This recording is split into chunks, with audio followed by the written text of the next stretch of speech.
Assalamualaikum warahmatullahi wabarakatuh. Bismillahirrahmanirrahim. Innal hamdalillah nahmaduhu wa nasta'inuhu wa nastaghfiruh wa na'udzu billahi min shururi anfusina wa sayyiati a'malina. Man yahdihillahu fala mudilla lahu wa man yudlil fala hadiya lahu.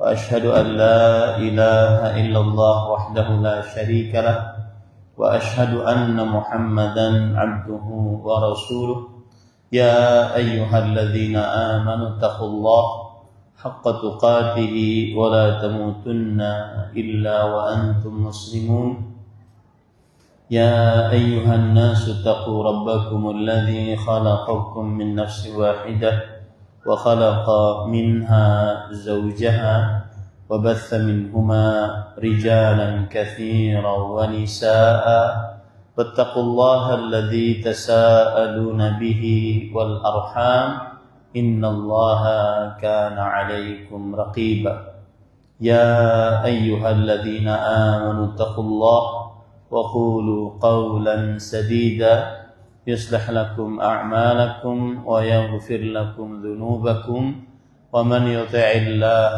ورسوله فقد فاز فوزا عظيما أما بعد فإن أصدق الحديث كتاب الله وأحسن الهدي هدي محمد صلى الله عليه وعلى آله وسلم وشر الأمور محدثاتها وكل محدثة بدعة وكل بدعة ضلالة وكل ضلالة في النار.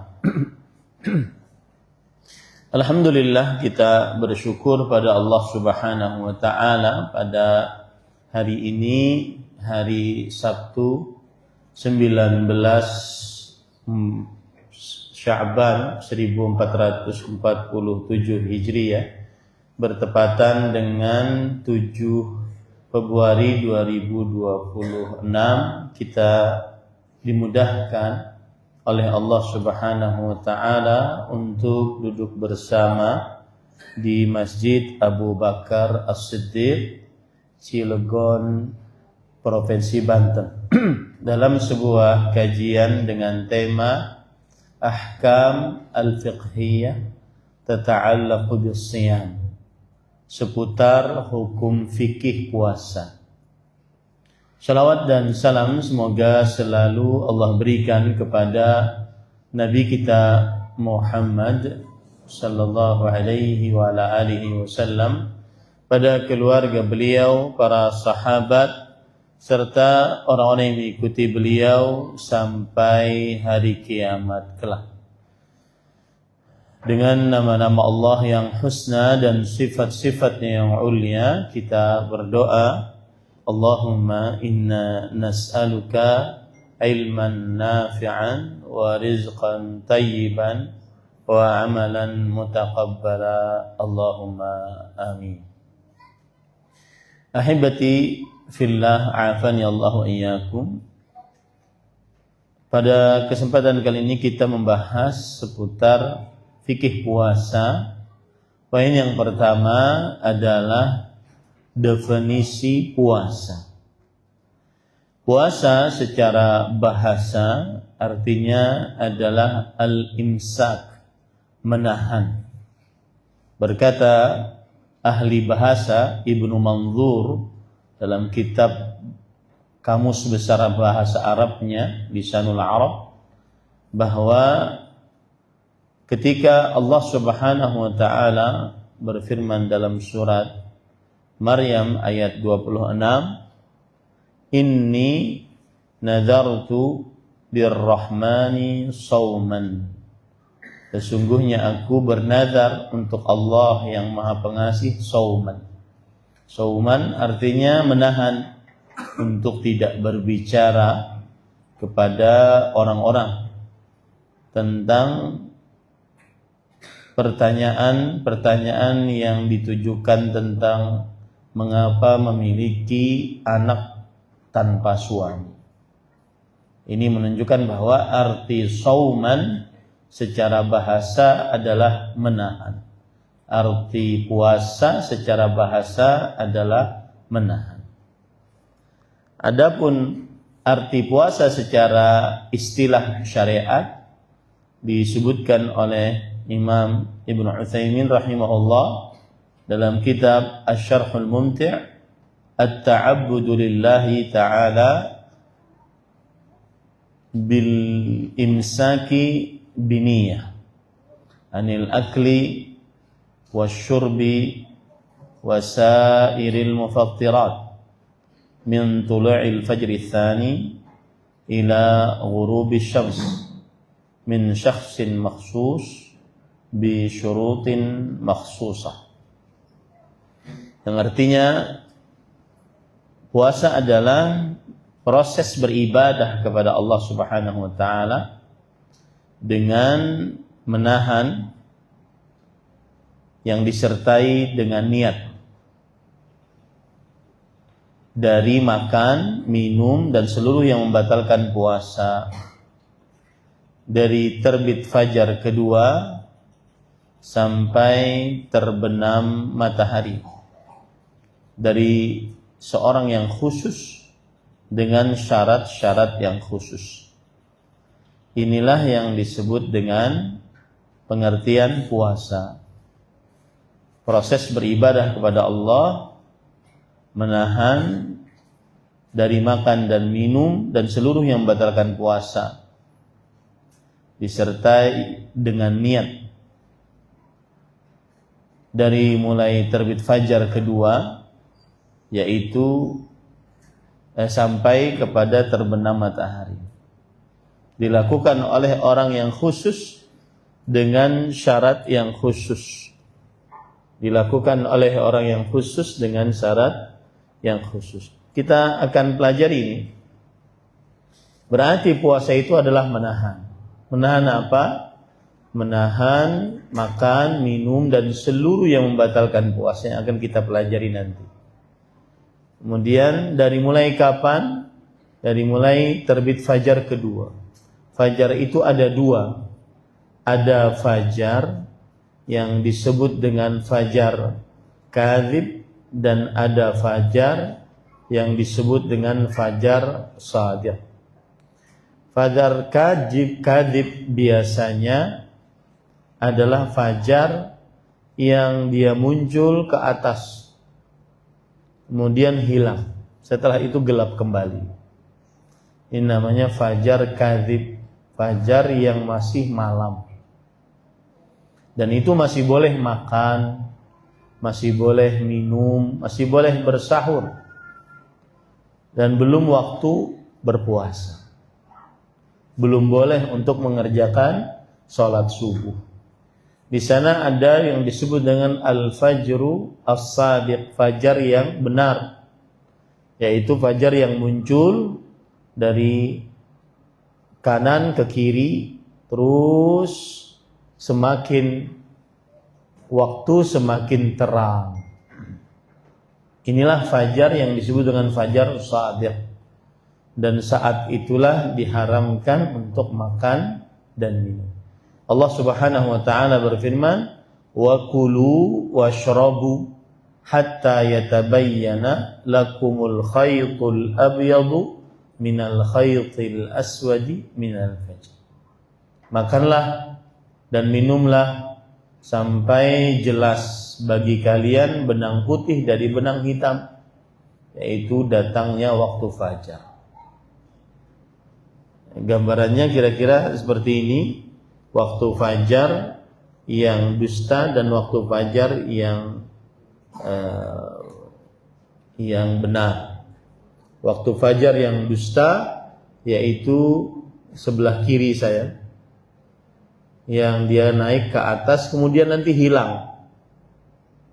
Kemudian waktu fajar yang benar, dia ke kanan, ke kiri, kemudian terus sampai terang benderang.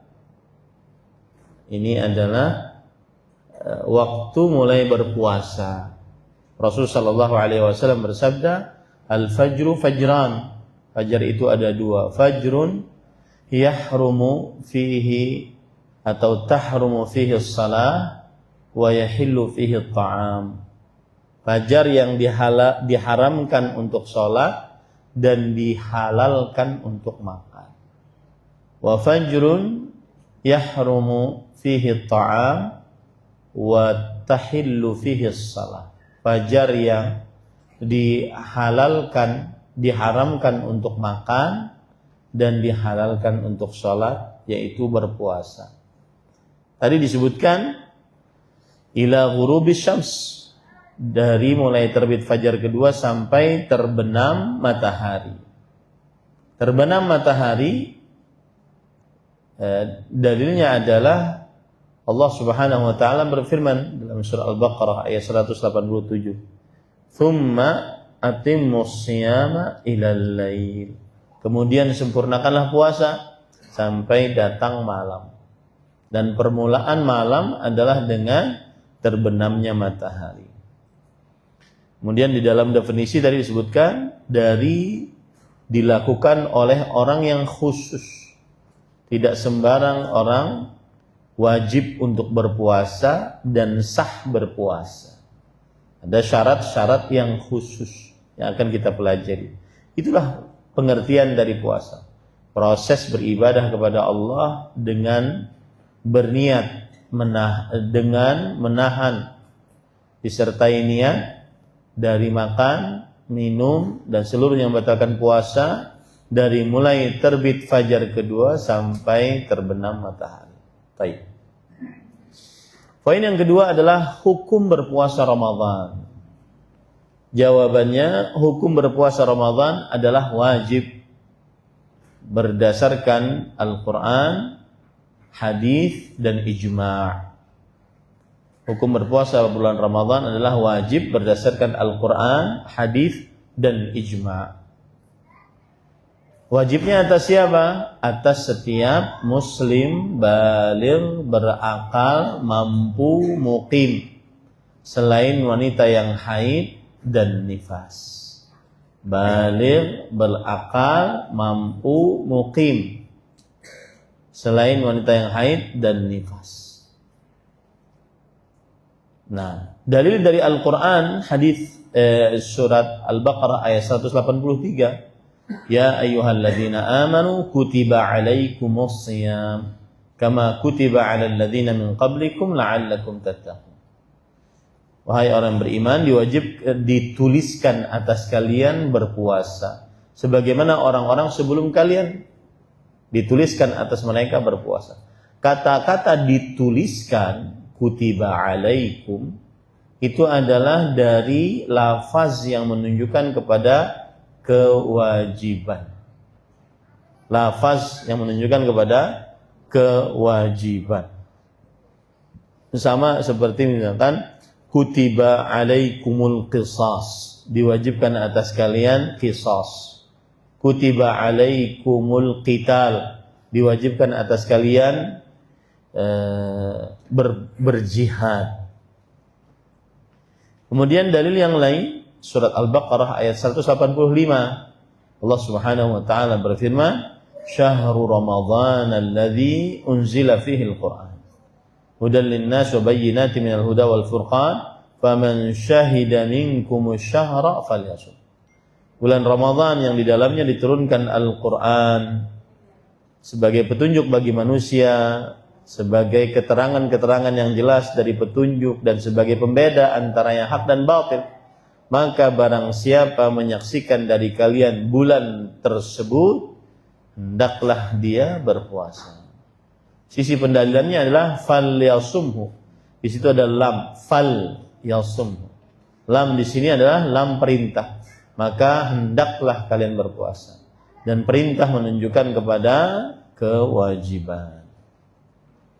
Adapun dalil dari hadis Rasul sallallahu alaihi wasallam adalah riwayat Bukhari dan Muslim dari Talhah bin Ubaidillah radhiyallahu anhu, yaitu ketika ada seorang badui datang kepada Rasul sallallahu alaihi wasallam, tidak menutup kepalanya, kemudian bersuara dan bertanya kepada Rasul sallallahu alaihi wasallam, "Ya Rasulullah, hal akhbirni bima faradallahu alayya minas shiyam?"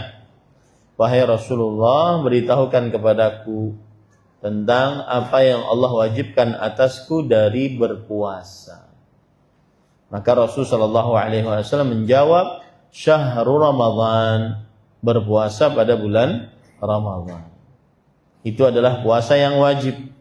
Kemudian hal alayya ghairuhu, apakah ada kewajiban atasku selain Ramadan? Maka beliau menjawab, la illa an tatawwa'a syai'an. Tidak ada kecuali engkau berpuasa sunnah. Ini hadis jelas menunjukkan wajibnya berpuasa Ramadan. Dan apa hukum orang yang tidak berpuasa Ramadan? Maka jawabannya, hukum orang yang tidak berpuasa Ramadan adalah haram dan dia sudah mengerjakan perbuatan dosa sangat besar. Haram dan dia sudah mengerjakan perbuatan dosa sangat besar.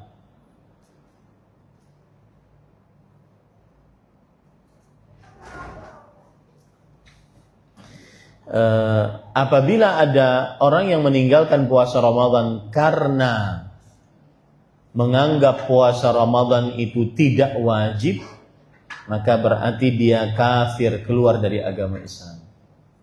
Siapa yang mengatakan meninggalkan puasa Ramadan karena menganggap puasa Ramadan itu tidak wajib, maka berarti dia keluar dari agama Islam. Hal ini berdasarkan ijma'. Ada seorang ulama dari mazhab Hanafi berkata, Al-Kasani, fa innal ummata ajma'at ala fardiyati syahri Ramadan la yajhaduha illa kafir. Sesungguhnya umat bersepakat atas kewajiban berpuasa pada bulan Ramadan. Tidak ada yang mengingkari kewajibannya kecuali dia kafir. Adapun ada orang yang meninggalkan puasa Ramadan, dia mengakui kewajiban puasa Ramadan, tapi dia tidak berpuasa Ramadan hanya karena malas. Hanya karena malas. Sengaja tidak puasa Ramadan, malas, meremehkan. Maka seperti yang sudah saya sebutkan, ini adalah perbuatan yang haram dan mengerjakan dosa besar. Mengerjakan dosa besar.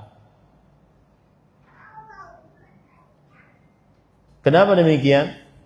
Karena ada hadis dari Rasulullah sallallahu alaihi wasallam tentang orang yang meninggalkan puasa Ramadan dengan sengaja.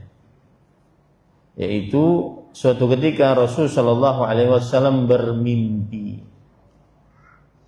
Kemudian beliau berkata, "Baina ana naim." Ketika aku sedang tidur, atani rajulan, datang kepadaku dua orang malaikat, fa akhadha bi dhaba'i, lalu mereka mengangkat kedua ketiakku ini, fa ataya bi jabalan wa'iran, lalu mereka membawaku kepada gunung yang sangat tinggi, faqala is'ad, maka keduanya kemudian menyuruhku, dakilah gunung tersebut. Faqultu inni la utiquhu, lalu aku mengatakan aku tidak sanggup untuk mendaki gunung ini. Kemudian dua malaikat tersebut berkata, inna sanusahhiluhu lak, kami akan memudahkannya untukmu.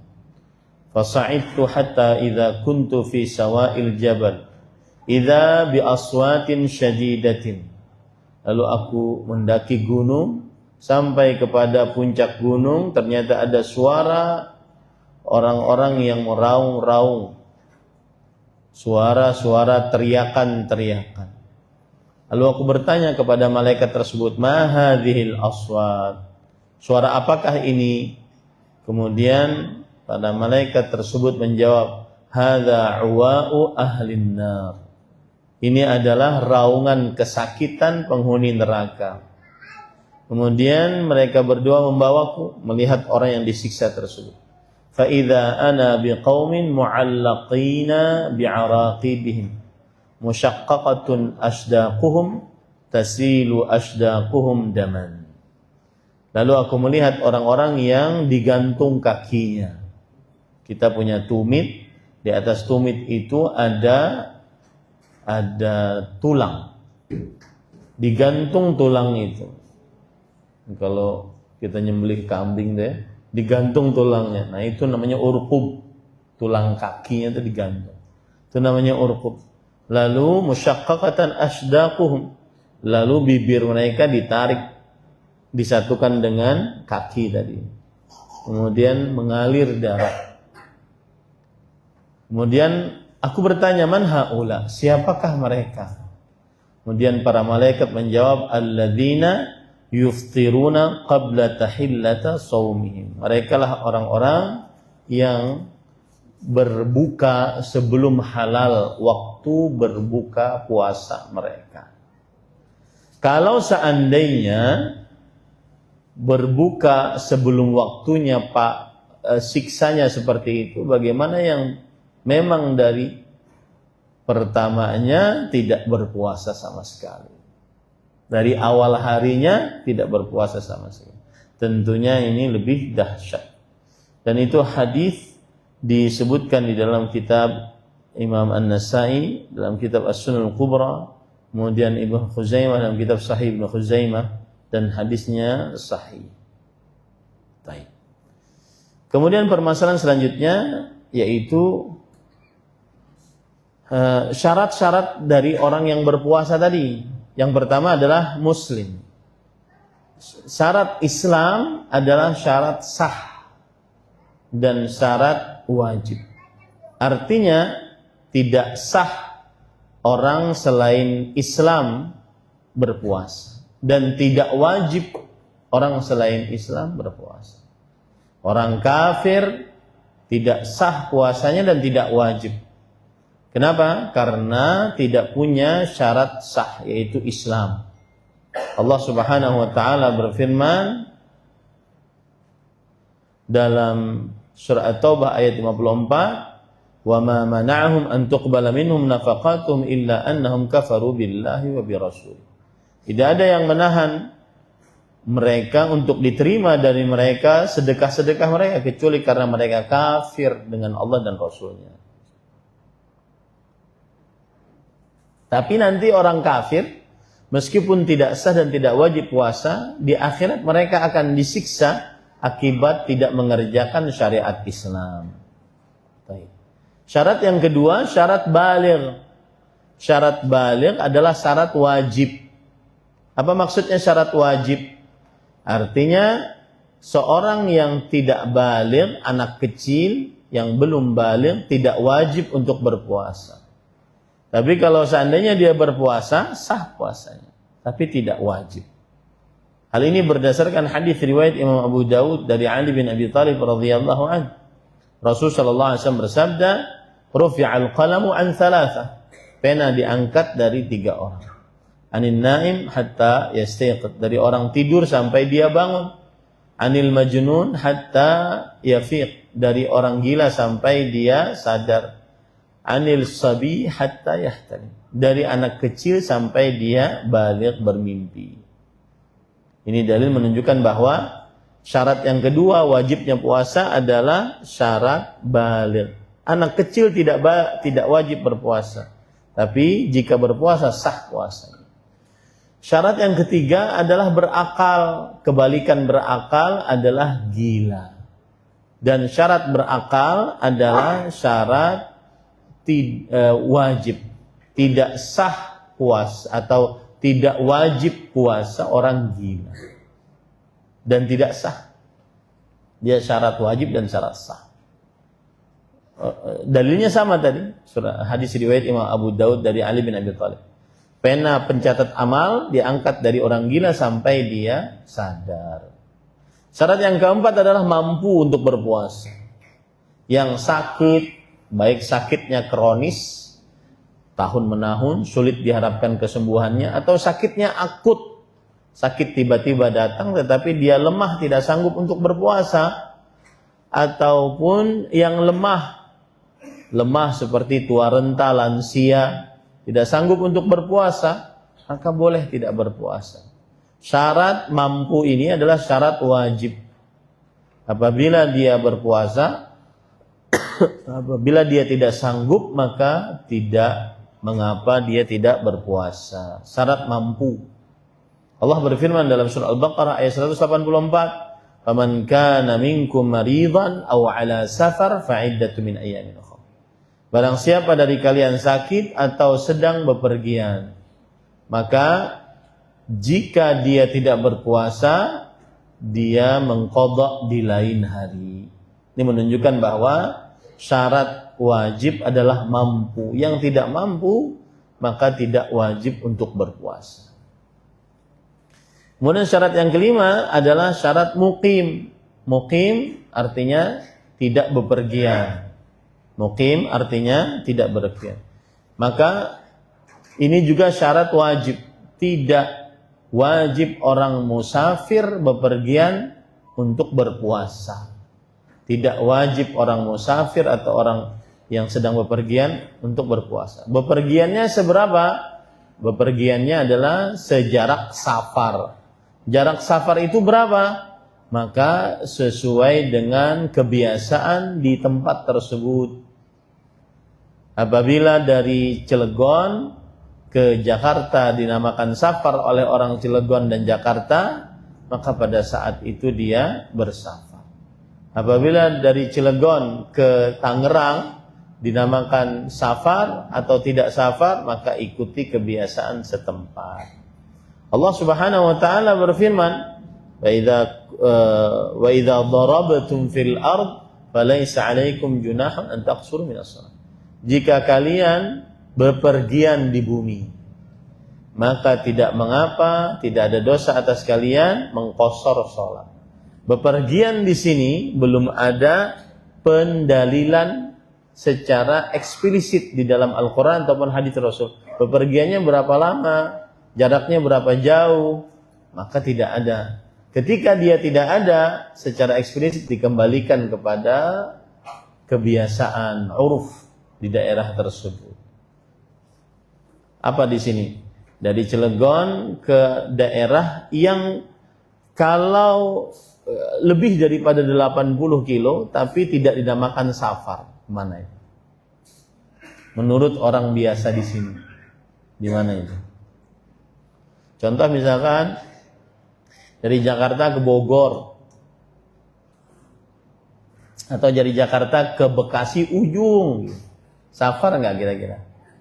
Meskipun kadang-kadang 80 kilo atau lebih, tapi orang Bekasi dan Jakarta sama-sama menganggap ini bukan safar.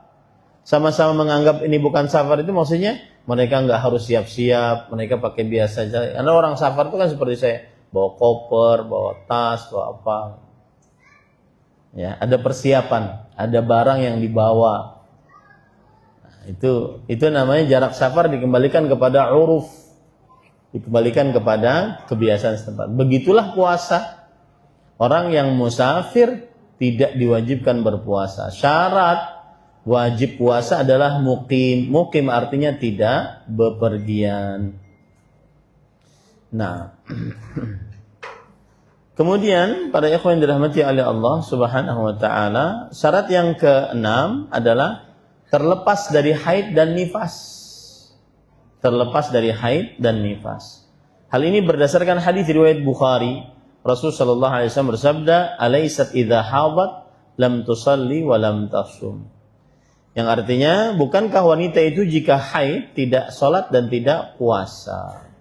Ini menunjukkan bahwa haid dan yang semisal dengannya seperti nifas, maka tidak wajib berpuasa dan tidak sah puasanya. Apabila memaksakan puasa, berdosa. Nah, permasalahan yang ketiga, hanya dua cara menentukan masuknya bulan Ramadan. Nah, ini apalagi nih sekarang, ya mudah-mudahan suara ini tersampaikan kepada pemangku wewenang. Hanya ada dua cara untuk memasuki bulan Ramadan. Yang pertama, ru'yat hilal Ramadan. Kemudian yang kedua, menyempurnakan jumlah bilangan bulan Sya'ban 30 hari jika tidak terlihat hilal pada tanggal 29. Dalilnya adalah hadis riwayat Bukhari Muslim dari Abdullah bin Umar radhiyallahu anhuma. Rasul sallallahu alaihi wasallam bersabda, "Asy-syahru 29 lailah." fala tasumu hatta tarawul hilal wa la tuftiru hatta tarawh fa in ghumma 'alaikum faqdurulah. Bulan itu 29 hari kalau menurut bulan qamariyah. Cuma 29 hari. Maka janganlah kalian berpuasa sampai kalian melihat hilal. Dan janganlah kalian berhari raya sampai kalian melihat hilal. Jika terhalang oleh kalian hilal karena awan, maka uqdurulah, uqdurulah yaitu batasilah. Batasilah ini maksudnya fa'akminul iddata 30. Maka sempurnakanlah jumlah bilangan bulan Sya'ban menjadi 30 hari. Sempurnakanlah jumlah bilangan bulan Sya'ban menjadi 30 hari. Hadis riwayat Bukhari dan Muslim. Jadi dua cara itu saja untuk menentukan masuknya bulan Ramadan. Yaitu ru'yat hilal, kalau tidak terlihat hilalnya sempurnakan jumlah bilangan bulan Sya'ban jadi 30 hari. Adapun hisab, maka hisab tidak bisa dijadikan sebagai sandaran hukum. Kenapa? Karena ijma' para ulama. Ijma' para ulama menentukan bahwa menentukan awal masuknya bulan Ramadan hanya dengan ru'yat hilal atau menyempurnakan jumlah bilangan 30 hari. Kemudian yang kedua, tidak semua orang bisa hisab. Ya, jadi dia menyelisihi ijma', kemudian juga dia tidak menyeluruh hukumnya untuk kaum muslimin. Hanya orang-orang yang bisa hisab saja yang bisa hisab. Adapun menyempurnakan jumlah bilangan 30 hari dari bulan Sya'ban, melihat hilal, semua kita bisa melihat. Maka saya nasihatkan ini agar seseorang mengikuti keputusan yang berwenang. Walhamdulillah kita di negara kita ini, yang mana keputusan itu digawangi oleh Kementerian Agama, dan Kementerian Agama Negara Kesatuan Republik Indonesia ini sudah berdasarkan ruqyah hilal ataupun menyempurnakan jumlah bilangan bulan Sya'ban, maka tidak ada alasan bagi kita untuk menyelisih keputusan tersebut. Dan saya sangat berpesan kepada pemegang-pemegang otoritas dari ormas-ormas yang ada, kita menghormati keputusan ormas-ormas, tetapi al-ibadah al-jama'iyah la ta'tabiru fiha ra'yal fardi. Ibadah yang berjamaah tidak dianggap di dalamnya pendapat pribadi. Kenapa? Karena kalau kita satu kelompok menggunakan pendapat pribadinya, terjadilah seperti yang di negara kita ini. Tidak ada kesatuan dalam ibadah yang seharusnya kita bersama. Dan ini syiar agama Islam, masuk bulan Ramadan, bersama-sama berpuasa, bersama-sama berhari raya. Ini syiar agama Islam. Makanya Syekh Al-Imam Al-Albani rahimahullah, la ta'tabiru asy-syari'atu ar-ra'y al-fardi fil ibadah al-jama'iyah. Syariah tidak menganggap pendapat pribadi di dalam perkara ibadah yang bersama-sama. Jadi tidak enak kita bukan tidak enak, maksudnya tidak syiarnya berkurang. Yang satu hari rayanya sekarang, yang satu hari rayanya ini, yang satu tarawehnya nanti malam, yang satu besok malam. Ini gimana? Yang satu besok puasa, yang satu besok belum puasa. Nah, saya nasihatkan, ittaqullah, takutlah kepada Allah. La ta'tabiru syariah ra'yal fardi fil ibadah al-jama'iyah. Itu kaidah itu. Ya. Jadi kita ini sering sekali berpecah belah di dalam karena tadi kejumudan organisasi. Padahal kita sudah memiliki pemerintah yang mempunyai wewenang yang menentukan. Dan kalau salah nih, Yang bertanggung jawab pemerintahnya. Pernah suatu ketika di Arab Saudi ada kejadian pemerintah menentukan hari fulan, misalkan untuk berpuasa. Hari fulan untuk berbuka, yaitu berhari raya. Nah, setelah beberapa hari kemudian mungkin ada orang yang naik banding di Mahkamah Agung, Mahkamah Ulia, Mahkamah Agung. Dia naik banding bahwasanya hari Lebaran sebenarnya adalah sudah terlihat sebelumnya. Maka diterima persaksiannya. Akhirnya pemerintah mengumumkan bahwa persaksian diterima tanggal 29 malam Ramadan. Berarti kita kurang berpuasanya. Kita kurang berpuasanya 1 hari. Maka silahkan mengqadha. Enggak apa-apa itu. Enggak jadi masalah. Semuanya keputusan kepada pihak yang berwenang. Karena kalau semua menentukan, apalagi hanya organisasi-organisasi yang menentukan, kata-kata hanya organisasi bukan meremehkan organisasi, bukan. Cuma ada institusi yang lebih tinggi daripada hanya sekedar organisasi, yaitu pemerintah yang punya wewenang. Akhirnya kan sama semua, tidak ada yang berani menyelisihi. Wah, ngapain ikut pemerintah? Pemerintahnya korup. Lah, apa hubungannya ru'yah hilal sama korup? Gak ada urusan. Nah, ini saya nasihatkan banget karena akhirnya tidak terlihat syiar Islamnya. Ya, belum lagi ada yang kelompok-kelompok yang menyimpang. 2 hari sebelum orang berpuasa sudah puasa duluan. 2 hari sebelum orang hari raya sudah hari raya duluan. Apalagi itu diangkat oleh media massa. Media massa ini kan, atau media berita ini, the bad news at the good news. Iya. Kapan itu berita buruk, jadi berita sangat baik bagi mereka. Semakin buruk, semakin baik. Aturan itu yang tidak boleh disebarkan di tengah kaum muslimin. Kemudian juga pihak yang berwenang semestinya tegas bahwa tidak ada yang boleh menentukan puasa Ramadan kecuali pihak yang berwenang, yaitu dalam hal ini Kementerian Agama Negara Kesatuan Republik Indonesia. Sama seperti di Arab Saudi, tidak ada yang berani.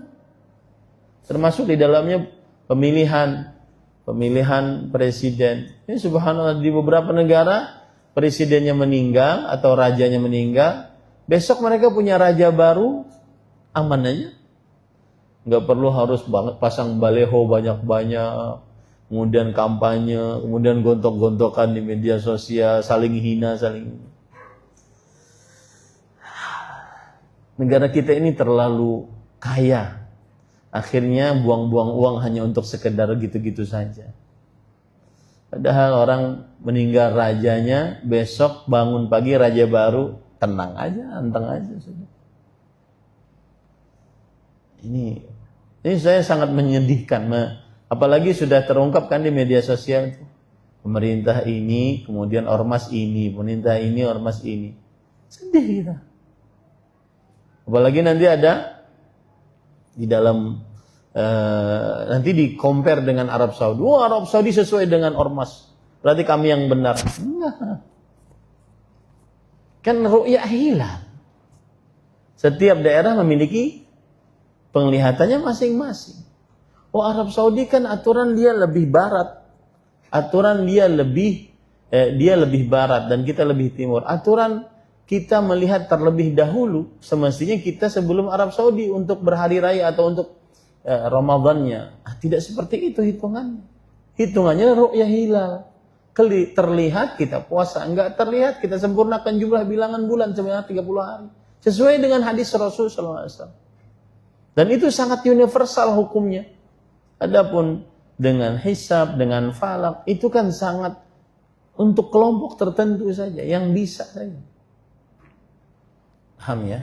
Saya tidak mencela ormas, mereka mempunyai ahli-ahli fikihnya, tetapi untuk ibadah jamaiyah, ibadah yang bersama-sama, ayolah kita bersama-sama.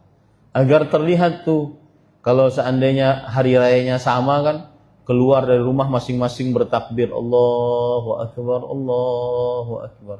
La ilaha illallah, wallahu akbar. Apalagi ditentukan oleh pemerintah, ini lapangan yang boleh untuk sholat Id. Wah, itu luar biasa. Ini masjid yang boleh untuk sholat Id, tidak semua masjid. Sekarang kan gara-gara karena katanya sunnahnya itu sholat Idnya di lapangan, tidak di masjid, akhirnya di jalan ganggang gitu. Bukan gitu prakteknya. Prakteknya itu di lapangan besar. Semua kaum muslimin ke sana. Jadi terlihat syiarnya. Bukan di ganggang nutup jalan gitu. Bukan. Itu salah prakteknya. Salah, bro. Gimana sih? Susah untuk diberitahu nih. Ya. Kita dulu di Arab Saudi, saya 13 tahun tinggal di Arab Saudi. Kita dulu di Arab Saudi tidak ada sholat Id yang berani kecuali yang ditentukan oleh pemerintah. Yang jauh-jauh gimana Ustaz? Ya ditentukan di lapangan mana, di masjid mana. Mereka sudah punya pencakar informasi kan? Oh, di sini. Ini untuk kabupaten sini, ini untuk kabupaten sini, ini untuk kecamatan sini. Kalau kita banyak orangnya, banyak kecamatannya, ke satu kecamatan satu apa gitu. Udah, jadi syiarnya besar gitu. Kaum muslimin jadi terlihat kuat gitu. Nah ini kalau seandainya masuk Ramadan saja sudah beda-beda, gimana? Kita mengucapkan selamat bulan Ramadan. Selamat datang Ramadan, syahrul mubarak. Aturan kan penuh hikmat, penuh dengan kebanggaan gitu. Ini beda. Yang satu nanti malam taraweh, besok puasa. Yang satu belum taraweh, besok masih buka makan. Puasa duluan ya, saya makan duluan ya. Ini gimana sih? Saya nggak habis pikir kenapa sih nggak mau bersama gitu. Apakah karena kalau bahasa saya kejumudan sebuah kelompok? Maksudnya kejumudan sebuah kelompok bukan tertentu saya menyorotnya, enggak. Kejumudan kelompok lah, anggaplah begitu. Fanatisme kelompok. Sudah terima saja dengan yang berwenang. Pemerintah apalagi sesuai dengan sunnah, dengan ru'yat hilal, dengan menyempurnakan 30 hari bulan Sya'ban. Seperti itu. Taib. Kemudian pada ikhwan yang dirahmati oleh Allah, rukun puasa. Poin yang keempat adalah rukun puasa. Rukun puasa yang paling disepakati oleh para ulama adalah satu, yaitu berpuasa pada waktu yang sudah ditentukan. Dari mulai terbit fajar kedua sampai terbenam matahari. Menahan dari mulai terbit fajar sampai terbenam matahari. Ini rukun puasa yang disepakati oleh para ulama rahimahumullahu ta'ala. Sedangkan pada ikhwan yang dirahmati oleh Allah subhanahu wa ta'ala, rukun yang lain diperselisihkan. Di antaranya niat. Niat itu ada yang mengatakan rukun, ada yang mengatakan syarat. Apa bedanya Ustaz? Kalau dikatakan dia syarat, berarti dia di luar dari ibadah puasa. Terutama Ramadan, niatnya harus dari malam hari. Sedangkan puasanya di pagi hari. Ini kan berarti di luar. Dan saya lebih condong kepada pendapat ini bahwa niat adalah syarat sahnya berpuasa. Kalau rukun, dia bagian dari puasa. Bagian dari puasa. Seperti tadi, menahan, makan, minum, dan seluruh yang membatalkan puasa dari mulai terbit fajar kedua sampai terbenam matahari. Itu rukun, disepakati oleh para ulama. Yang berbeda adalah niat. Karena niat di malam hari tidak sah. Seseorang berniat puasa setelah adzan subuh, nggak sah. Nggak sah puasanya. Syarat, makanya niat disebut syarat. Syarat itu di luar amal ibadah. Saya beri contoh sholat. Rukun sholat, ruku, sujud itu rukun sholat. Baca Al-Fatihah itu rukun sholat. Syarat sahnya sholat, wudu. Wudu di luar sholat. Ya. Baca Al-Fatihah, ruku dan sujud itu di dalam sholat. Nah, itu bedanya antara syarat dan rukun. Nah, niat ini syarat sahnya puasa. Dia sebelum berpuasa di malam hari. Baik. Yang kedua adalah yaitu berpuasa harus sewaktu yang sudah ditentukan, dari mulai terbit fajar kedua sampai terbenam matahari di bulan Ramadan. Kalau ada orang berpuasa di selain bulan Ramadan, puasa wajib tidak sah puasanya. Itu adalah dua rukun dari puasa. Yang pertama menahan makan, minum, dan seluruh yang membatalkan puasa dari mulai terbit fajar kedua sampai terbenam matahari. Yang kedua, harus dari mulai terbenam matahari dari mulai terbit fajar kedua sampai terbenam matahari. Jika dia tidak mencukupi waktu tersebut, tidak sah puasanya. Karena tidak sesuai dengan rukun puasa. Nah. Kemudian pada ikhwan yang dirahmati oleh Allah, permasalahan selanjutnya adalah orang-orang yang diperbolehkan untuk berbuka di siang hari di bulan Ramadan, tidak berpuasa. Siapa saja? Yang pertama adalah sakit. Orang sakit. Orang sakit ada dua macam. Sakit yang diharapkan kesembuhannya. Yang macam pertama, ini diperbolehkan oleh Allah untuk tidak berpuasa. Dan wajib mengqadha di lain hari. Allah Subhanahu wa taala berfirman, "Faman kana minkum maridan aw ala syafar fa iddatun min ayyamin ukhra." Siapa di antara kalian sakit atau bepergian, maka lalu dia tidak berpuasa, maka dia mengqadha di lain hari. Kemudian jenis sakit yang kedua adalah jenis sakit yang sulit diharapkan kesembuhannya. Sulit diharapkan kesembuhan. Sakit menahun, sakit kronis, sulit diharapkan kesembuhannya. Maka ini adalah tidak berpuasa dan dia membayar fidyah. Tidak berpuasa dan dia membayar fidyah.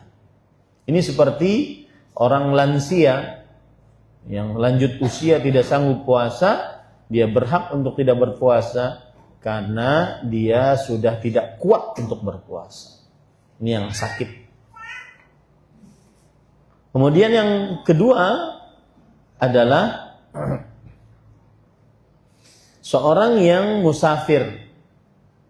Jadi orang sakit tadi ada dua. Sakit yang akut diharapkan kesembuhannya, dia boleh tidak berpuasa dan dia wajib mengqadha di lain hari. Yang kedua, sakit yang kronis, menahun, sulit diharapkan kesembuhannya. Dia boleh tidak berpuasa dan dia membayar fidyah.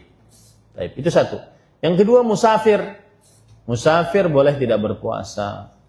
Ustaz, sakit yang bagaimana kalau seandainya kita boleh tidak berpuasa? Sakit yang kalau Bapak berpuasa tambah sakitnya dan membahayakan diri atau menyulitkan, membahayakan dan menambah sakitnya dan membahayakan diri. Dua itu syaratnya. Menambah sakit dan membahayakan diri. Adapun hanya sekedar sakit gigi, hanya sekedar sakit kepala, demam sedikit, apalagi panuan, enggak, jangan dianggap itu sakit yang membolehkan untuk tidak puasa. Kemudian musafir orang yang diperbolehkan untuk tidak berpuasa. Kemudian yang ketiga adalah seorang yang wanita yang haid dan nifas. Ini tidak diperbolehkan untuk tidak berpuasa. Kemudian yang keempat, wanita yang hamil dan menyusui diperbolehkan untuk tidak berpuasa. Sebagaimana hadis Rasul sallallahu alaihi wasallam dari Anas bin Malik Al-Ka'bi radhiyallahu anhu. Rasul sallallahu alaihi wasallam bersabda, "Innallaha 'azza wa jalla wada'a 'anil musafiri satras salah." Allah Subhanahu wa taala membebaskan atas orang yang berpuasa setengah salat. Saya ulangi. Allah Subhanahu wa taala membebaskan orang yang bersafar setengah salat. Artinya dia mengqashar salatnya, salat zuhur, asar, isya, 2 rakaat. Wa 'anil musafiri wal hamili wal murdhi as-shaum awis siyam. Dan Allah membebaskan atas orang yang bersafar, wanita hamil dan menyusui berpuasa. Boleh tidak berpuasa. Nah, kemudian yang kelima adalah orang yang dipaksa untuk berbuka. Dengan paksaan yang apabila tidak diikuti membahayakan nyawanya. Contoh, orang kalau seandainya dia tidak nurut atas paksaan ditembak, dia berbuka. Maka dia berbuka. Asalkan tembaknya pistol beneran, bukan pistol mainan. Kalau pistol mainan maka tidak wajib untuk mentaatinya. Yang ketujuh adalah siapa yang berhajat untuk berbuka, karena kalau tidak berbuka dia akan berbahaya terhadap nyawanya atau kesehatannya. Seperti misalkan seorang yang ingin menolong orang yang sedang dalam kesulitan, berbahaya nyawa, menolong orang yang tenggelam, menolong orang yang longsor, menolong orang yang sedang banjir dan seterusnya. Ini perlu kekuatan, maka dia boleh untuk berbuka. Atau orang yang ketujuh, orang yang sangat lapar, sangat haus. Kalau tidak makan, tidak minum, maka dia bisa mati atau pingsan. Maka pada saat itu dia berbuka.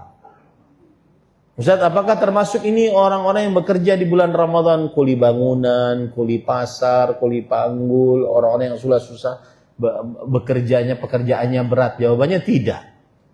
Karena tidak ada dalil yang menunjukkan bahwa pekerjaan berat membolehkan untuk tidak berpuasa. Lalu bagaimana caranya, Ustaz? Bekerjalah.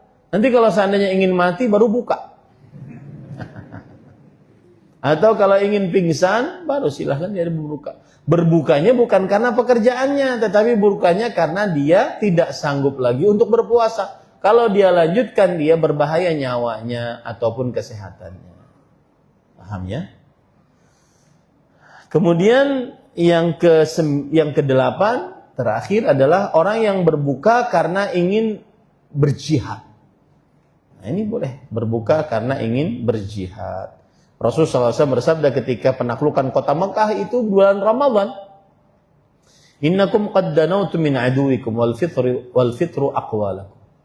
Yang artinya kalian sudah hampir dekat dengan musuh kalian dan berbuka itu lebih baik, lebih kuat bagi kalian. Nah, ini pelajaran menarik. Puasa itu bukan puasa rebahan, tiduran, leha-leha. Puasa itu bagi seorang muslim tambah semangat puasanya. Tambah semangat kerjaannya. Jangan puasa diisi hanya dengan tidur saja. Bangun untuk sholat aja. Bahkan kadang sholatnya lewat. Nah, ini tidak manfaat puasanya. Rasulullah SAW di bulan Ramadan saat berpuasa beliau perang Badar. Saat berpuasa beliau melakukan penaklukan kota Mekah. Ini puasa itu semangat, bukan mana puasa lemah-lemahan. Baik. Poin yang selanjutnya yaitu pembatal-pembatal puasa. Nomor 6 ya. Pembatal-pembatal puasa. Pembatal-pembatal puasa yang pertama adalah al-jima'. Bersetubuh. Memasukkan kemaluan laki-laki ke dalam kemaluan perempuan. Walaupun tidak keluar mani. Maka ini batal puasanya. Dan ini dosa besar.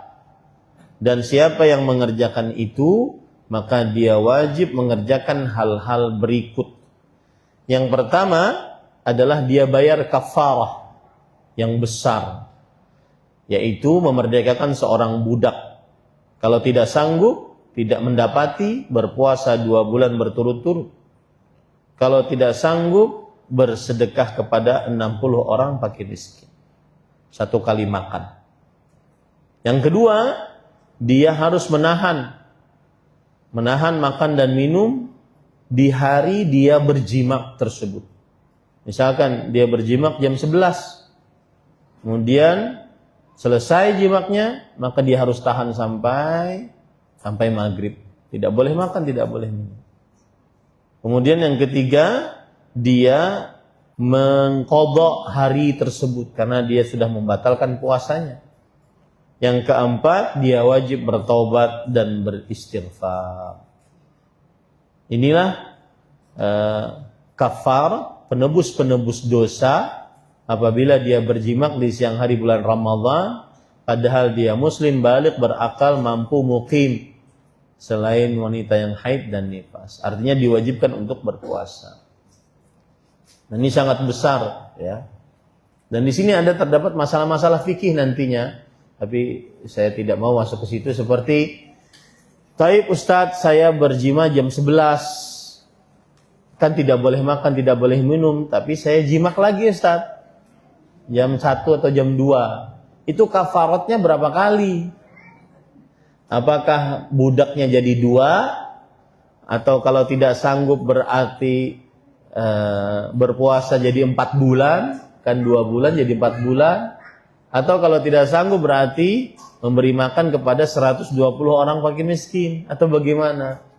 Nah, itu jawabannya adalah, kalau dia dalam satu hari tersebut berkali-kali berjima, maka dia hanya bayar 1 kafarat saja. Memerdekakan 1 budak, atau berpuasa 2 bulan berturut-turut, atau memberi makan kepada fakir miskin, 60 fakir miskin. Ustadz, saya lupa. Puasa-puasa jimak lupa. Mungkin nggak lupa? Hah? Mungkin. Dan disebutkan oleh para ulama. Pengalamannya Pak. Mungkin lupa. Kemudian yang taib itu sudah banyak dalam permasalahan-permasalahan fikih yang berkaitan dengan pembatal-pembatal puasa. Tapi saya tidak ingin terlalu melebar. Pembatal yang kedua adalah keluarnya mani dengan sengaja. Bukan dengan mimpi atau tidak sengaja. Keluarnya mani dengan sengaja. Baik karena mencium, mengusap, ataupun masturbasi. Ataupun karena keseringan melihat yang haram. Akhirnya keluar mani dengan sengaja. Maka ini batal puasanya. Ya, kenapa? Karena Allah Subhanahu wa taala berfirman di dalam hadis qudsi, illa shaum fa innahu li wa ana ajzi bih yad'u syahwatahu wa ta'amahu min ajli. Puasa itu milikku.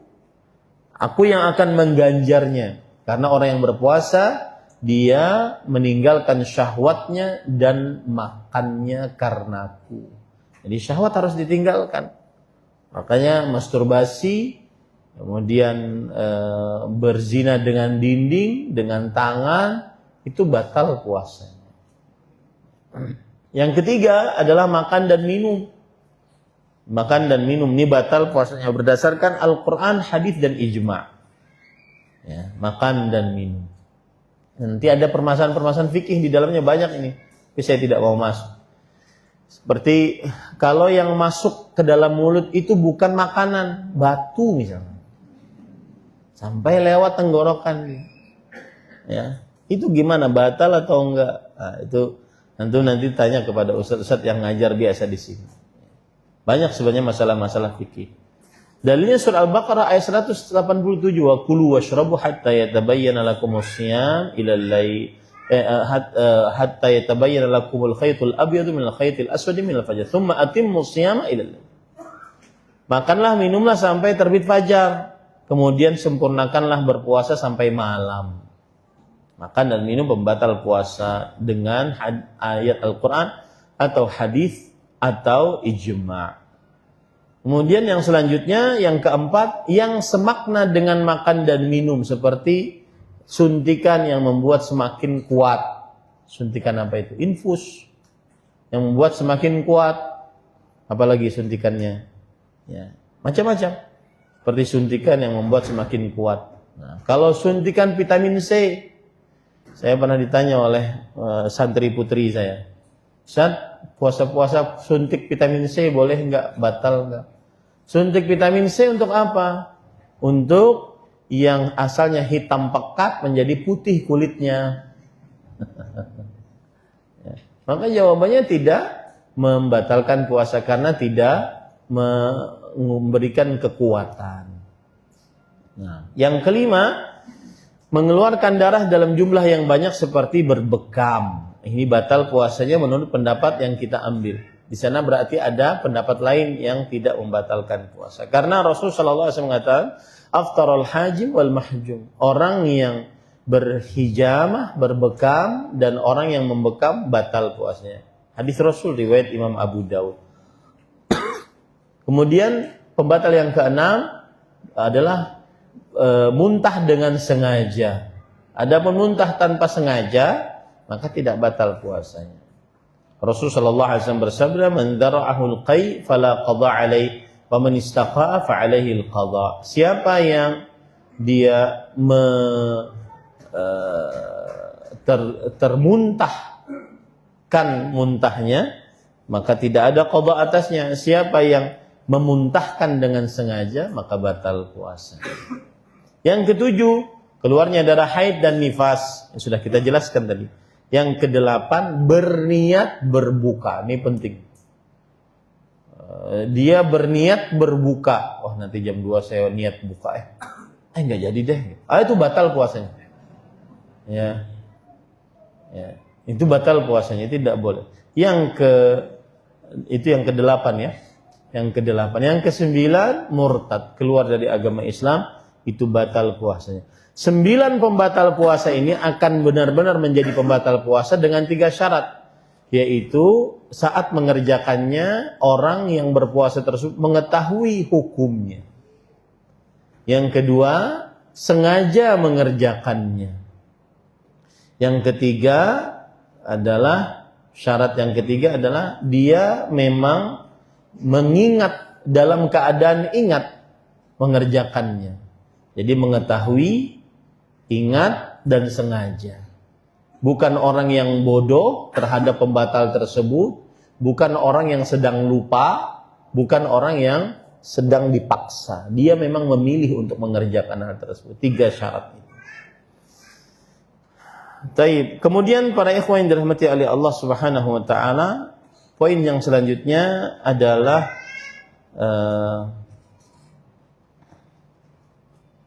itu kira-kira fikih berpuasa yang bisa kita sampaikan pas jam 5. Sekarang kita ingin buka untuk boleh ditambahlah adab-adab saat berpuasa yang sangat dianjurkan. Yang pertama adalah bersahur. Rasul sallallahu alaihi wasallam bersabda, "Tasahharu fa inna fis sahuri barakah." Bersahurlah, sesungguhnya di dalam bersahur terdapat berkah. Bersahur, jangan tinggalkan sahur meskipun hukumnya sunnah muakkadah. Karena ini adab yang sangat dianjurkan. Sahur itu ada berkahnya. Sahur itu membedakan antara puasanya orang Islam dengan puasanya ahlul kitab. Sahur itu adalah makanan yang penuh dengan berkah.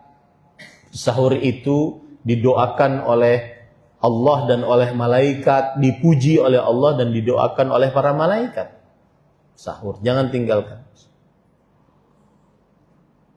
Kemudian yang selanjutnya adalah berbuka dan menyegerakannya. Sudah saya sebutkan tadi pagi.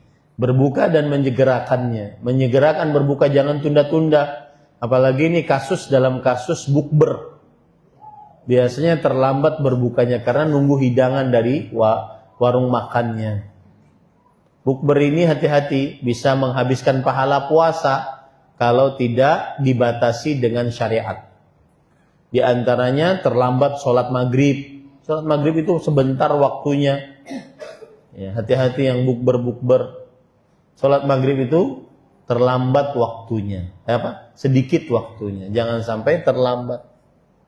Nah, kemudian adab yang ketiga yang sangat dianjurkan adalah membukakan puasa orang yang berpuasa pada waktu berbuka. Man fattara sha'iman falahu mithlu ajri shaim min ghairi an yanqusa min ajri shaim syai'an. Barang siapa yang membukakan orang yang sedang berpuasa, maka baginya pahala seperti orang yang berbuka puasa tersebut, tanpa mengurangi pahala orang yang berpuasa tersebut. Kemudian yang keempat dan kelima, keenam, banyak membaca Al-Quran banyak bersedekah, banyak berdoa dan umroh di bulan Ramadan. Nah, itu adab-adab yang sangat dianjurkan saat berpuasa. Banyak baca Quran, tadi pagi sudah saya jelaskan di Masjid Imam Nawawi. Banyak baca Quran, banyak berdoa, karena doa orang berpuasa dikabulkan. Da'watus sha'im, doa orang berpuasa itu tidak ditolak. Kemudian berumrah, umratan fi Ramadan taqdi hajjatan ma'i, berumrah dalam bulan Ramadan senilai berhaji bersama. Baik, alhamdulillah selesai. Kita masuk kepada sesi pertanyaan. Itulah seputar fikih berpuasa. Wallahu a'lam. Nah, ada yang bertanya? Silakan.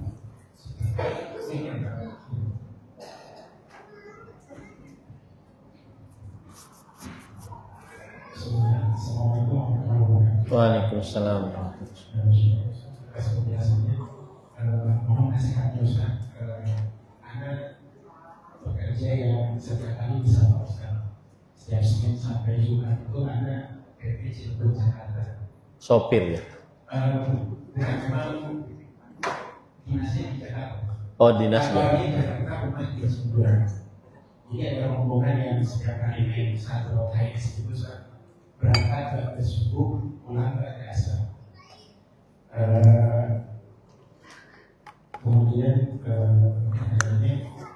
bagaimana caranya di bulan puasa ini kira-kira kita bisa sholat atas waktu seperti yang dijelaskan tadi pagi.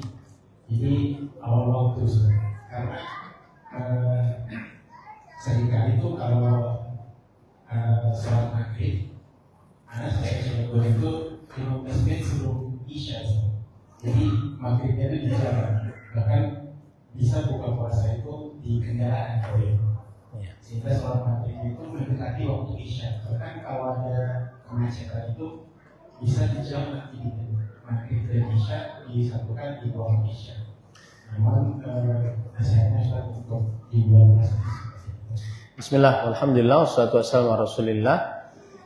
Apabila dia mendapati dirinya selalu seperti itu, maka berusahalah untuk sholat pada waktunya, terutama maghrib.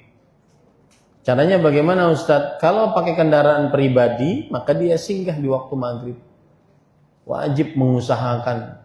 Karena waktu sholat itu adalah syarat sholat yang paling ditekankan. Catat itu baik-baik. Tanamkan dalam qalbu. Waktu sholat syarat yang paling ditekankan. Rasulullah Allah berfirman, Inna salata kanat 'alal mu'minina kitaban mawquta. Sesungguhnya sholat diwajibkan atas orang-orang beriman pada waktu-waktu yang telah ditentukan. Pada waktu-waktu yang telah ditentukan. Dari sinilah para ulama mengatakan sholat harus pada waktunya. Tidak boleh sholat di luar waktunya tanpa uzur syar'i. Maka pada saat itu sholatlah pada waktunya. Sholatlah pada waktunya. Taib. Ustaz, bukankah kita safar ke Jakarta? Jakarta safar nggak? Hah? Safar nggak? Safar. Berarti gunakan rukhsahnya. Cara menggunakan rukhsahnya bagaimana Ustaz? Maka jawabannya kalau untuk maghrib antara dua dia kerjakan. Yang pertama dia bisa sholat pada waktunya. Kemudian nanti yang kedua dia caranya dia gabung dengan sholat isya.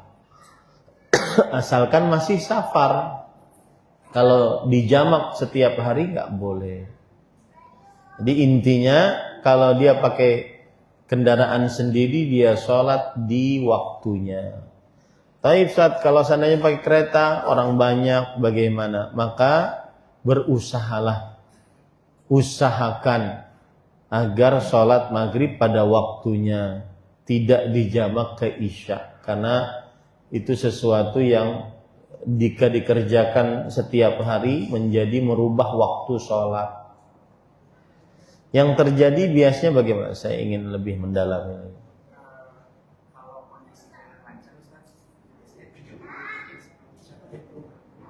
Nah, tetap saja 30 menit sebelum Isya tetap sudah di rumah. Itu tidak langsung bisa sholat juga. Dan sholat maghrib, waktu sholat maghribnya sudah habis.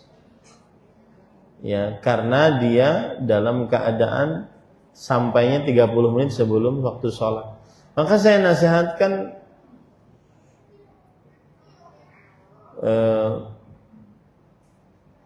dia harus mengusahakan sholat maghrib pada waktunya.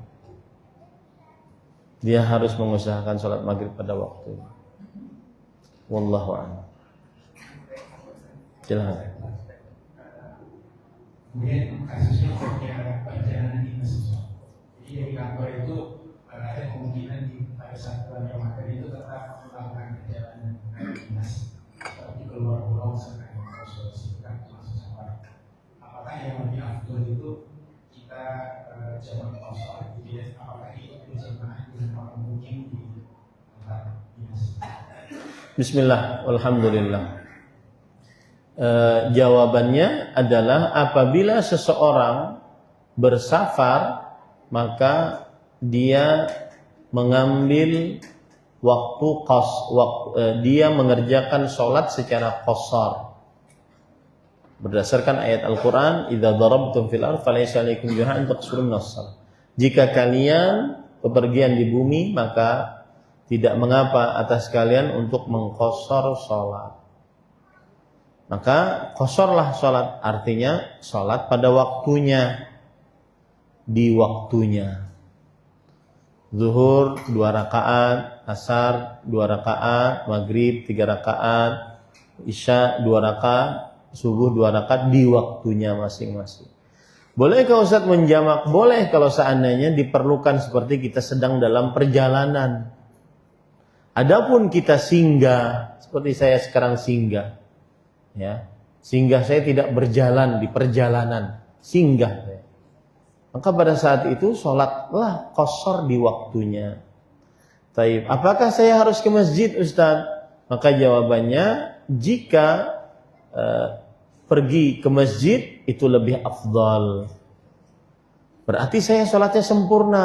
Nah, itu juga paling afdal. Karena mengikuti imam yang mukim, berarti dia sholatnya sempurna. Lalu yang namanya mengambil keringanan lebih disukai oleh Allah bagaimana Ustaz?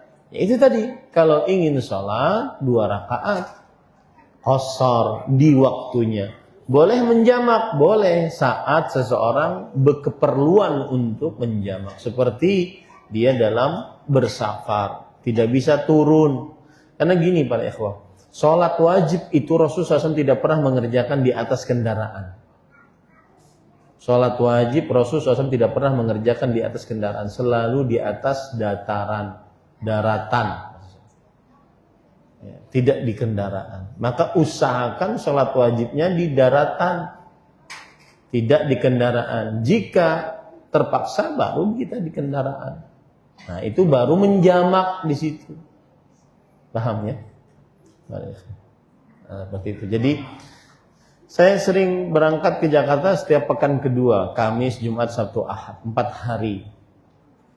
Maka saya sholatnya pada waktunya di qasar. Kalau saya ke masjid, saya ikut sempurna. Kemudian kalau tidak ikut ke masjid karena sudah tidak cukup waktunya, maka saya sholat dengan qasar saja yang bisa di qasar, zuhur, asar, dan isya. Seperti itu. Tidak menjamak Ustaz? Tidak, karena saya singgah. Kecuali orang di atas kendaraan. Tidak bisa apa? Tidak bisa singgah gitu. Karena saya singgah dan nyaman. Ini banyak terjadi. Orang ada meeting di Jakarta, dia dari Banjarmasin pagi. Meetingnya zuhur dan asar. Asar, maghrib pulang dia ke Banjarmasin lagi. Zuhur dan asar dia tidak ngapa-ngapain. cuma meetingnya sebelum zuhur. Zuhur asar kosong. Ya sudah, setelah zuhur 2 rakaat di waktunya, sholat asar 2 rakaat di waktunya. Oh, dia di hotel juga, nonton-nonton juga. Nggak ada keperluan yang mendesak untuk dia menjamak. Sholatlah pada waktunya. Sebagaimana sudah saya sebut tadi, waktu sholat adalah syarat sholat yang paling ditekankan. Sholat zuhur 2 rakaat, sholat asar 2 rakaat. Itu lebih utama daripada dia menjamak yang tidak diperlukan untuk dijamak. Nah, kecuali kalau misalkan nih saya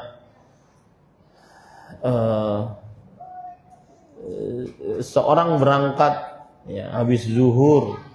Dia berangkat nanti kira-kira sampai baru setelah isya. Maka dia jamak itu. Zuhur asar dia jamak. Maghrib isya nanti dia jamak sampai sesudah sampainya. Tapi ingat, kalau bisa sholat wajib tidak di atas kendaraan, di atas dataran. Wallahu a'lam. Tapi saya heran dengan pertanyaan Bapak ini, enggak nanyain puasanya, nanyain sholatnya doang. Kalau puasa maka kalau seandainya apa hukumnya orang musafir puasa dan safarnya tidak menyulitkannya, apalagi membahayakannya, tidak. Seperti saya ke Jakarta 1 jam 40 menit di pesawat, sampai di sini dijemput sama kawan-kawan, tidak capek, tidak sulit puasanya. Wajibkah masih saya berpuasa? Ataukah saya berbuka? Nah, itu beliau tidak tanyakan. Kita jawab sampai beliau bertanya. Jawabannya adalah boleh saja dia mengambil keringanan, tetapi lebih afdal dia berpuasa. Satu, karena Rasulullah SAW pernah berpuasa saat safar. Yang kedua, berpuasa di dalam bulan Ramadan lebih cepat menyelesaikan tanggung jawab kewajiban ibadah puasa.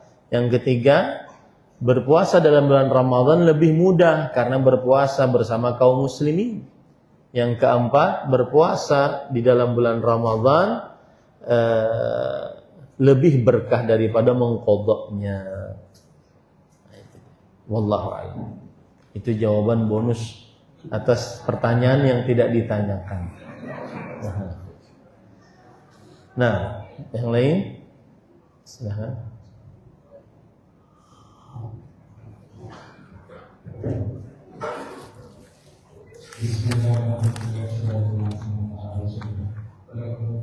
Wafikum barak. Nah, pertanyaannya berkaitan dengan keberkahan makanan sahur. Apakah itu berlaku juga pada puasa sunnah? Kemudian waktu untuk makan sahur ini apakah bisa seperti itu atau dekat waktunya harus diakhirkan di sholat sunnah? Barakallahu fiik atas pertanyaannya. Jawabannya iya. Semua puasa baik Ramadan atau puasa sunnah termasuk makan sahur adalah makanan penuh berkah. Karena hadisnya umum. Bersahurlah, maka sesungguhnya di dalam makan sahur ada berkah. Ini hadisnya umum, tidak hanya bulan Ramadan. Setiap ingin berpuasa, bersahurlah. Bahkan Rasulullah SAW mengatakan, "Fala tad'u", janganlah kalian tinggalkan sahur tersebut. Walau an yajra' ahadukum jar'atan min ma. Kalau walaupun hanya sekedar seteguk air saja, jangan tinggalkan. Kemudian yang kedua adalah waktu bersahur paling afdal mana? Maka jawabannya di sepertiga malam terakhir itu waktu bersahur. Sepertiga malam terakhir. Kalau setelah taraweh di malam hari itu bukan makan sahur, itu makan malam. Makan sahur di waktu sahur. Waktu sahur dari mulai kapan? Sepertiga malam terakhir sampai sebelum adzan subuh. Itu waktu bersahur. Waktu paling afdal bersahur adalah mencontoh Rasul sallallahu alaihi wasallam, yaitu antara sahur beliau dengan adzan subuh sekitar orang membaca Al-Qur'an 50 ayat baca Qur'an. 50 ayat. 50 ayat itu sekitar 3 lembar. 3 lembar itu 1/4 juz. 1/4 juz kalau orang lancar baca Qur'annya, 1 juz itu sekitar 1 jam, setengah jam. 1/4 juz berarti ya sekitar 10 menit, 15 menit. Tapi itu bukan batasan. Artinya dekat dengan waktu azan subuh itu lebih afdal. Berdasarkan hadis Anas bin Malik, beliau menceritakan bahwa Zaid bin Thabit radhiyallahu anhu pernah bersahur bersama Rasulullah SAW. Setelah bersahur mereka bangun untuk mengerjakan sholat. Lalu Anas bin Malik bertanya, berapa jarak antara kalian bersahur dengan adzan subuh?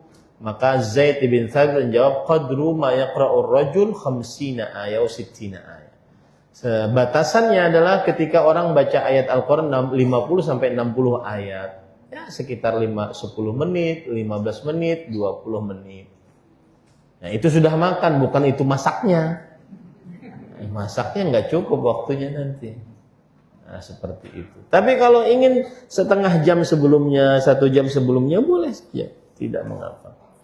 Allahu a'lam. Nah. Apa itu kan memberikan rukhsah kepada yang akan berbuka ya. Tapi di ujung ayatnya kan wa antasumu khairun lakum. Itu ukurannya gimana untuk melakukannya? Bagus pertanyaannya. Ya itu yang saya sebutkan tadi, bahwa orang yang bersafar itu boleh tidak berpuasa. Tetapi jika safarnya tidak membahayakannya, menyulitkannya, puasa lebih utama. Itu pendapat yang kita ambil. Meskipun kalau ada yang berpendapat bahwa puasa boleh juga tidak berpuasa, karena kan sedang safar. Yang penting safar. Mau sulit, mau bahaya, mau tidak bahaya, saya sedang safar. Maka dia berpegangan dengan itu, boleh saja dia tidak berpuasa.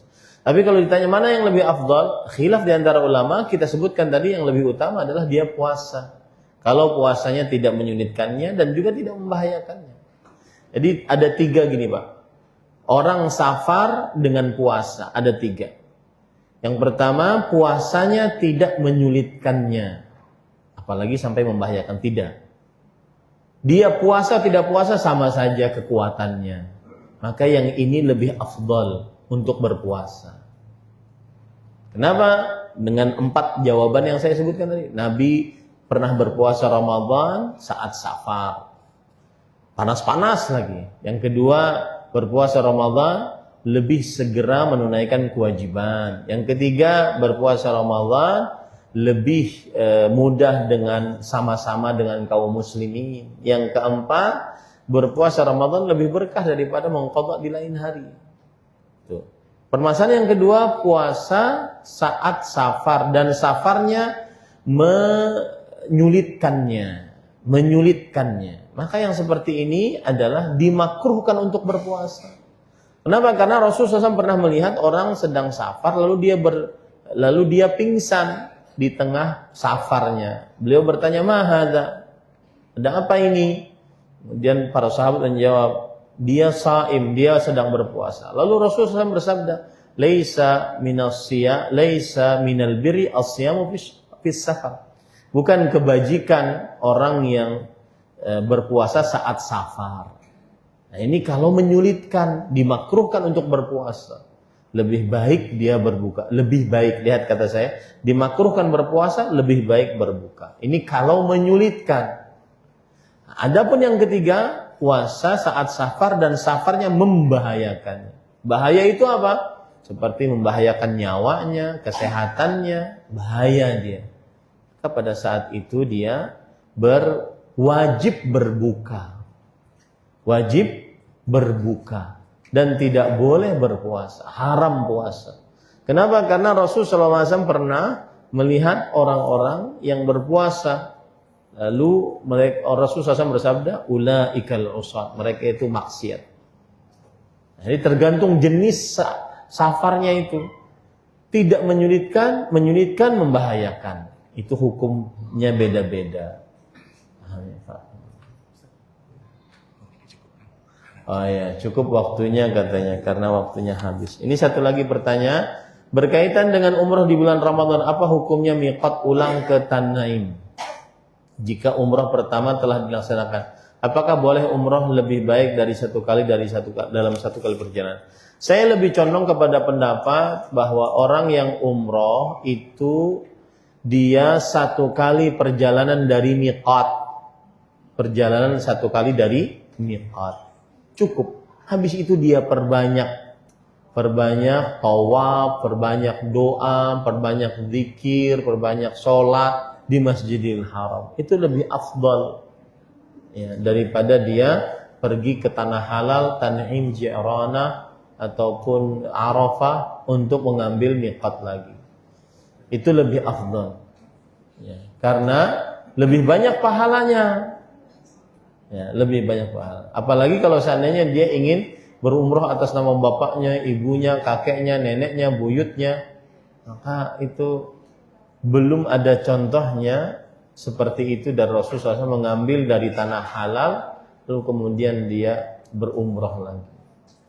Lebih baik dia perbanyak sholat, banyak tawaf yang dia tidak bisa kerjakan saat di Indonesia. Ini yang bisa disampaikan. Subhanakallah bihamdik, asyhadu an la ilaha illa anta astaghfiruka wa atubu ilaik. Wa sallallahu nabiyana Muhammad walhamdulillahirabbil alamin. Wassalamualaikum warahmatullahi wabarakatuh.